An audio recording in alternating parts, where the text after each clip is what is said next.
This podcast is a 98 Studios production.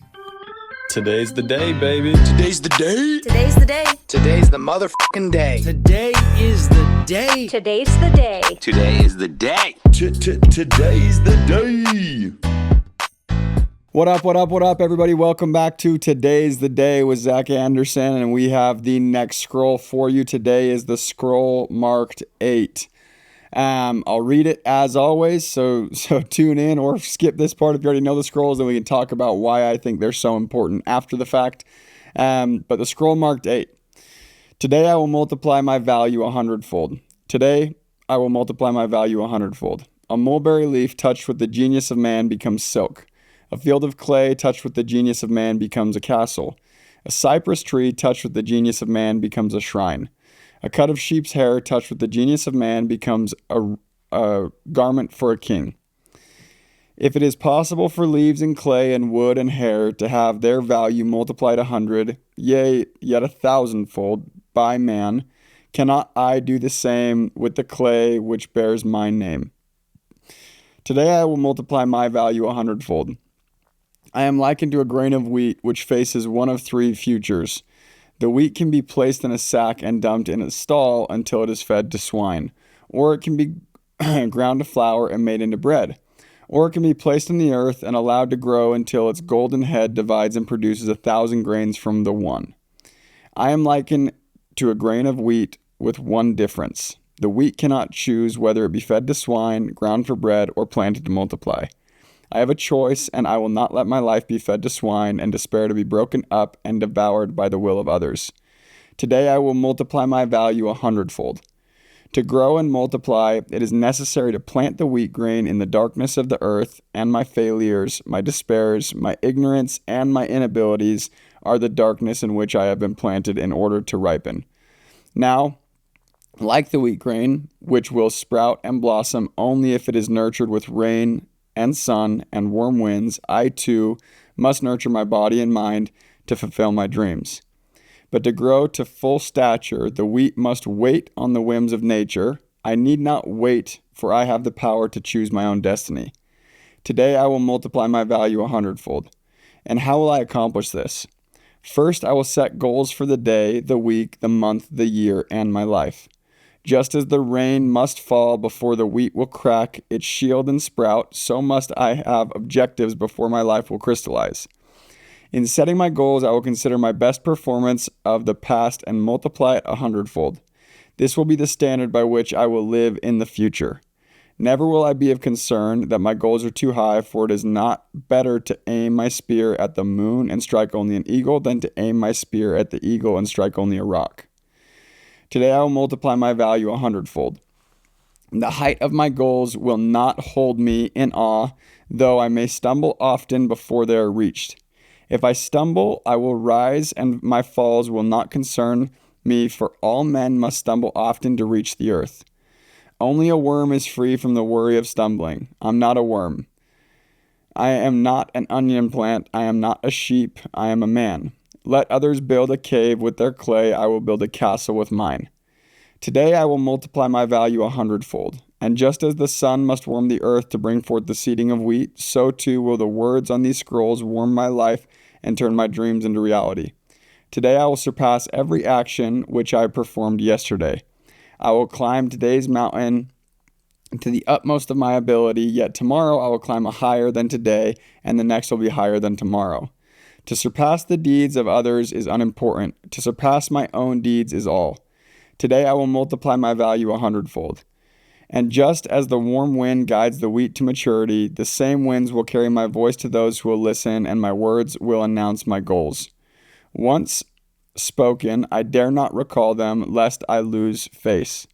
I will be as my own prophet, and though all may laugh at my utterances, they will hear my plans, they will know my dreams, and thus there will be no escape for me until my words become accomplished deeds. Today I will multiply my value 100-fold. I will commit not the terrible crime of aiming too low. I will do the work that a failure will not do.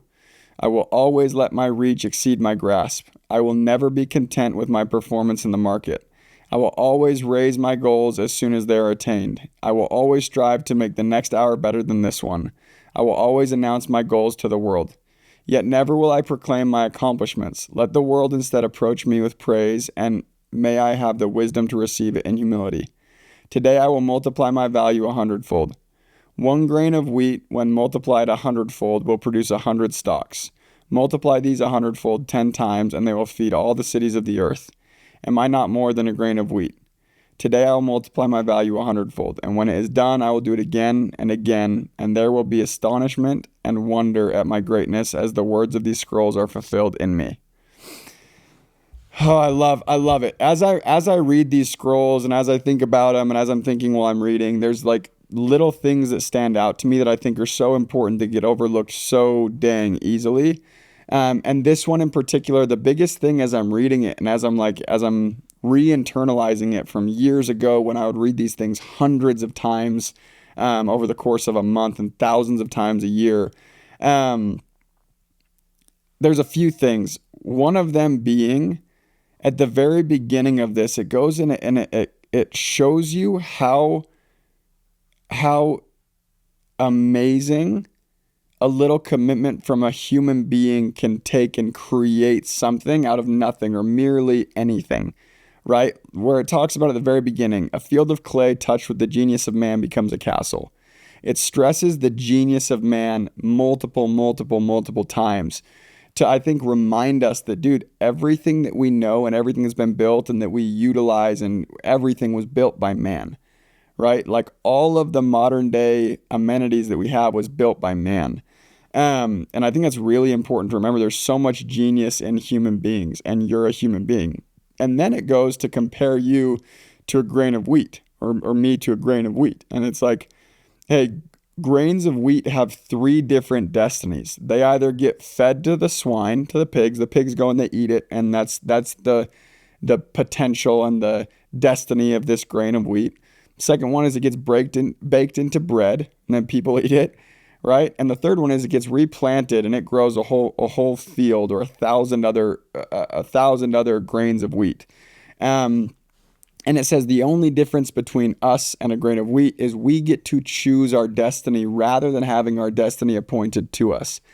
And I think that's really, really important to realize because it gives you a sense of control and a sense of extreme ownership in what you go and accomplish and what you decide your destiny will be. Regardless of where you're born or the situation you're in or whatever it may be, there are people with stories in tougher situations and circumstances than you that have gone and made incredible destinies out of their lives. And I think it just attests to exactly this. They chose their destiny and then they did the work required to go and accomplish it and live out the destiny they chose to live. And I think the reason that's so important, especially for younger generations, is because you get to choose. Like looking forward, when you're looking at the future of your life and how it's going to unfold and what your life's going to look like in 20 years, you really, really get to choose your destiny. And that sounds so cliche. And the reason I was so hesitant to do these scrolls and read these scrolls is because they sound so corny. Like a lot of things in these things sound corny, but they're so freaking true. The most cliche things usually have the most truth. And rather than just reading a one-liner or hearing these one-liner quotes and putting a little sticky note on your door, it's like, no, go internalize these things and understand them at their core and why they are so important. And that's what I think they're stressing in the scrolls, what Augmentino is stressing in these scrolls when he says the difference between you and a grain of wheat is you get to choose your destiny. And I love that.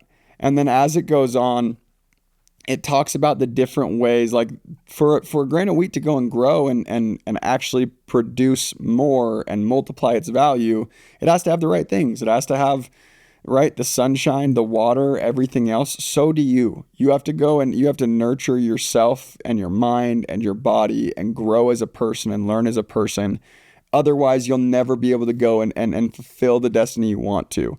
And I think that's where we get a lot of frauds, and not even frauds, but a lot of people who mean really well. They want to go give all this advice to people. They want to go and tell everyone how to go live this beautiful, amazing life. And they don't live it. And they don't do it themselves. And they're not continually growing. They think they've got it figured out and they're trying to tell everyone else how to. and they stop multiplying their own value in themselves a hundredfold. And I think that's where people get lost, and that's where people are so skeptical of the self-help world, rightfully so, frankly. And then I love where it said the commitments, the list of commitments. I will commit not the terrible crime of aiming too low. Right? I've had a mentor that goes, and their number one thing is just like, think bigger. Just think bigger. Whatever you think your ceiling is, go raise it. Even if it seems so unattainable, even for the next 5-10 years, just go raise it. Go expect it. Go and set that goal, and go and tell people that that's your goal. And they might look at you like you're absolutely crazy, but now it's out there. You can't retract your statement. You can't backpedal after that. Once you go and proclaim your goals out loud to someone who can hold you accountable, or even you just know they know, and that will hold you accountable, the likelihood of going and accomplishing these things substantially increases, because now it's out there. You've put it out there. Now it's time to go and do the work. The next thing it says, I will do the work that failures will not do. That also, I love the commitments. They get overlooked. I will do the work that a failure will not do. It's so blatant and clear that if you want to go and live the best case scenario of your destiny, you need to be willing to go and do things that people will not do, that would fail in trying to accomplish that destiny. You have got to go, and when the failures would quit, you've got to keep going. And I love, love, love, love that commitment. The next one, I will always let my reach exceed my grasp. Same concept of thinking big. Always let your reach exceed your grasp. Always be growing, always be progressing, always be getting better. It doesn't matter what level you get to. You can always grow in some area of your life. And I think in my world, the biggest thing I've seen is people, they always have this crazy big reach of financial goals, and then they kind of accomplish them, and they hit this midlife crisis because they haven't been growing in any other area of their life. They haven't been growing spiritually. They haven't been growing mentally outside of just the monetary gain and how they could get a little bit better at making money or whatever it may be. They haven't been growing their relationships. They haven't been growing other things, or even their health is plummeting, right? So always, always, always let your reach exceed your grasp. Grow in every manner of life. The next one, I will never be content with my performance in the market. I think that's a really hard one to grasp. And it's also a dangerous one, because if you take it too far, it's unhealthy. Never being content means you always know you can do more. You think bigger, you reach farther. But it also means there's also a part of it, in my opinion, where you have to be really careful not to look at yourself as a failure because you're not doing what you think you could be doing. And I think that's one that I struggle with. So that one, I actually heed caution on it, right? I will never be content with my performance in the market. I love the idea of never being content and knowing you can do more, but also celebrating the victories as they come and sitting with things and realizing and feeling the fulfillment and the achievement as you achieve things.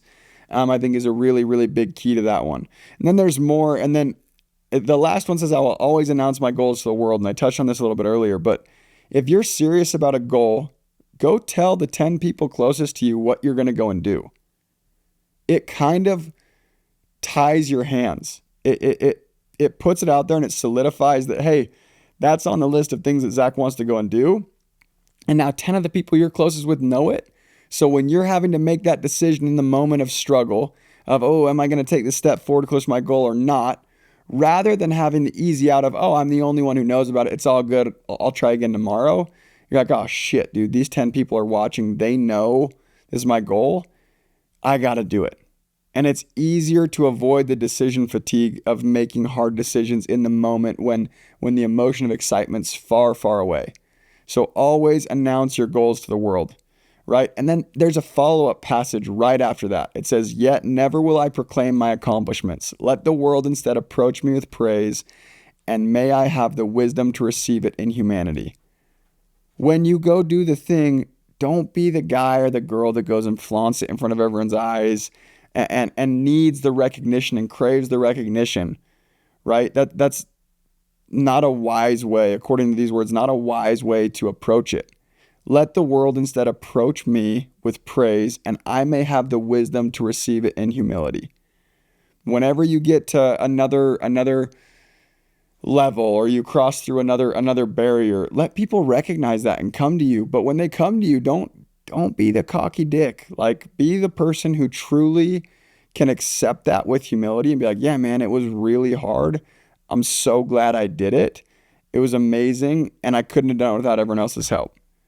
Accept things with humility and with grace, and have the wisdom to accept things with humility and grace.